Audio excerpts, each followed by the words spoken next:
मलिक चंगेज़ खान मुंहिंजो नालो।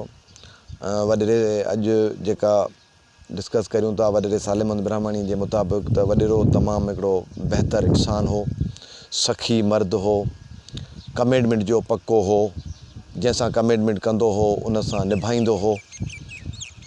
वॾेरो जामशोर इतिहाद में असां सां गॾु 2017 में ऐलान कयईं। पहिरीं त हमेशह वॾेरो होॾां हो, पर पोइ जीअं वॾेरो बेज़ार थी आयो, हिकिड़ो तंग थी आयो भोतार के निज़ाम मां, उन निज़ाम खे अलविदा करे असां सां गॾु थियो त वॾेरे जे मथां काफ़ी तकलीफ़ूं आयूं, उन्हनि जे मथां खून जा केस कूड़ा दाख़िल कया विया, वॾेरे जे राज जे मथां कूड़ा केस दाख़िल कया विया, पर वॾेरो हमेशह साबिक़ क़दम रहियो।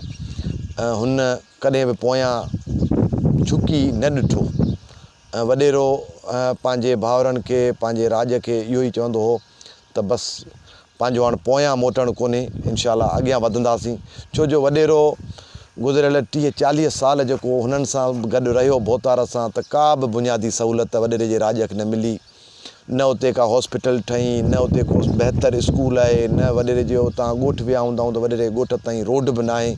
त वॾेरो इन माहौल मां तंग थी निकितो। वॾेरो पंहिंजे राज ऐं क़ौम माण्हुनि लाइ निकितो। वॾेरे ज़ाती मुफ़ाद लाइ कॾहिं बि वॾेरे का बि डिमांड न कई। वॾेरो जॾहिं बि हूंदो हो तॾहिं माण्हुनि जी ॻाल्हि कंदो हो।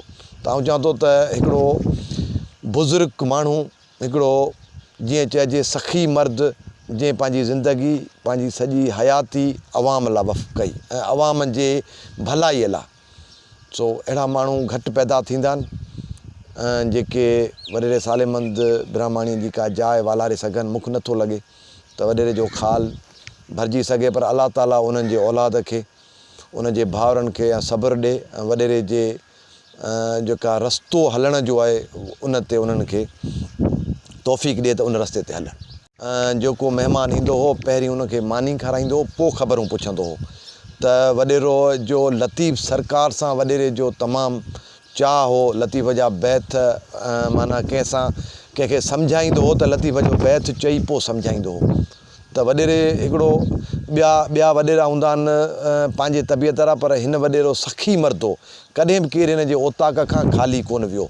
अगरि हिन टे को माण्हू सदा वारो हुयो त मूंखे मेंह खपे त हुनखे मेंह मिलंदी हुई, को सदा वारो हुयो त ॾाची खपंदी त हुनखे ॾाची मिलंदी हुई।